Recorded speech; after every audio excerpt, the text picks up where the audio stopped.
ঘগ্ৰাপাৰৰ Shankarjyoti modern একাডেমীৰ বিদ্যালয় সপ্তাহৰ সফল সামৰণি। নলবাৰী জিলাৰ ঘগ্ৰাপাৰস্থিত সেবাৰ অধীনৰ একমাত্ৰ ইংৰাজী মাধ্যমৰ শিক্ষানুষ্ঠান শংকৰজ্যোতি মডাৰ্ণ একাডেমীৰ আজি বিদ্যালয় সপ্তাহৰ সফল সামৰণি পৰে। ৰাতিপুৱা বিভিন্ন কাৰ্যসূচী ৰূপায়ণ কৰাৰ লগতে দিনৰ ভাগত অনুষ্ঠিত হয় মুকলি সভা আৰু বঁটা বিতৰণী সভা। একাডেমীৰ অধ্যক্ষ দিগন্ত তালুকদাৰৰ সঞ্চালনাত অনুষ্ঠিত হোৱা মুকলি সভাত নিৰ্দিষ্ট বক্তা হিচাপে উপস্থিত থাকে নলবাৰী মহাবিদ্যালয়ৰ ইংৰাজী বিভাগৰ মুৰব্বী অধ্যাপক ডক্টৰ ৰতন ডেকা আৰু ঘগ্ৰাপাৰ মাধ্যমিক বিদ্যালয়ৰ প্ৰধান শিক্ষক অনিল শৰ্মাই। অনুষ্ঠানত বিভিন্ন প্ৰতিযোগিতাত লাভ কৰা পুৰস্কাৰসমূহ ছাত্ৰ ছাত্ৰীৰ মাজত বিতৰণ কৰা হয়। উক্ত অনুষ্ঠানতে প্ৰয়াত পৰাণজ্যোতি শালৈ আৰু প্ৰয়াত ধৰ্মৰাম ডেকা সৰণী শৈক্ষিক বঁটা প্ৰদান কৰা হয়। উল্লেখযোগ্য যে যোৱা 28 জানুৱাৰীৰ পৰা 31 জানুৱাৰীলৈ বিদ্যালয় সপ্তাহৰ বিভিন্ন প্ৰতিযোগিতা অনুষ্ঠিত হয়। Whatever weaknesses are, এটা ষ্টুডেণ্ট এজনে নিজৰ ষ্ট্ৰেংথ বা উইকনেছখিনি কেনেকৈ বুজি পাব, সেইখিনি বুজি পাব লাগিলে আকৌ প্ৰথমতে আহিল কৰ্তব্য গাৰ্জেনছখিনিৰ।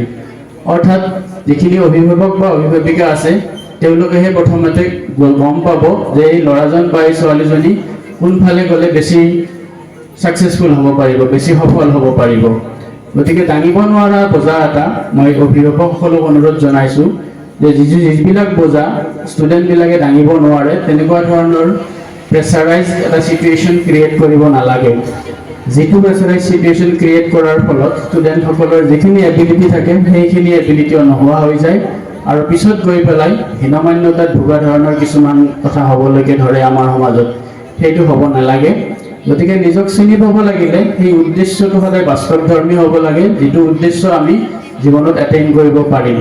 তাৰ বাহিৰত গৈ পেলাই যিটো মই উদ্দেশ্য বা লক্ষ্য স্থিৰ কৰি ল'ম, সেই লক্ষ্যটো যদি নিজে উপনীত হ'ব নোৱাৰোৱেই তেতিয়াহ'লে এটা বোজা হৈ পৰে, যিটোৱে সেই ষ্টুডেণ্টগৰাকীৰ যিখিনি নেচাৰেল প্ৰতিভা, যিখিনি প্ৰকৃত প্ৰদত্ত বা ঈশ্বৰ প্ৰদত্ত যিখিনি শক্তি সেইখিনি চিনি পোৱাত যথেষ্ট অসুবিধাৰ সন্মুখীন হয়। লক্ষ্য কৰি গম পালোঁ গোটেইখিনি বেয়া নহয়, ভাল।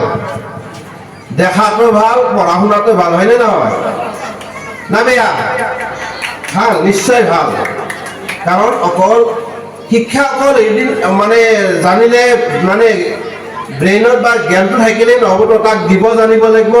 আৰু সেইটো দিবলৈ যাওঁতে কিন্তু মানুহজন অলপ চাফ চিকুণ পৰিষ্কাৰ পৰিচ্ছন্ন পাতি আৰু দেখাত ধুনীয়া হ'ব লাগিব, তেতিয়াহে ছাত্ৰ ছাত্ৰী আকৰ্ষিত হয়। গতিকে এই গোটেইখিনি বস্তু এই স্কুলখনত আছে। গতিকে আজি মই বিশেষকৈ বাকী শিক্ষক শিক্ষয়িত্ৰীক মই পৰামৰ্শ নিদিওঁ, অভিভাৱকসকলক মই কেইটামান কথা ক'ম। পোনপ্ৰথমতে মই ক'ম যে এই ল'ৰা ছোৱালীসকলে আপোনালোকে নিশ্চয় কিবা এটা ভাল আশা কৰি ইয়াতে এডমিশ্যন দিছে। আপোনালোকৰ একোটা লক্ষ্য আছে, মোৰ ল'ৰাটো বা মোৰ ছোৱালীজনী ভাল হওক, সেই আশা কৰি দিছে। কিন্তু আপোনাৰ ল'ৰা ছোৱালীজনী কি হ'ব, ল'ৰাজন বা ছোৱালীজনী কি হ'ব, সেইটো কিন্তু আপোনালোকে নিৰ্দিষ্ট কৰি লক্ষ্য বন্ধা নাই।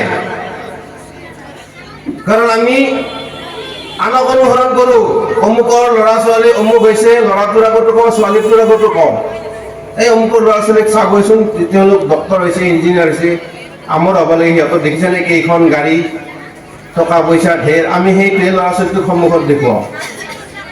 সেইটো কৰিব নালাগে। আপোনালোকে আপোনালোকৰ ল'ৰা ছোৱালীখিনিক শিক্ষিত কৰক, জ্ঞানী কৰক। এটা দিশত বুলি কথা নাই, ল'ৰাজন ছোৱালীজনে যিটো বস্তুৰ প্ৰতি আকৰ্ষিত, যিটো দিশৰ প্ৰতি আকৰ্ষিত, সেই বস্তুটোত লক্ষ্য ৰাখক। ঘগ্ৰাপাৰৰ পৰা ৰাতুল চন্দ্ৰ ডেকাৰ ৰিপৰ্ট, বাৰ্তা।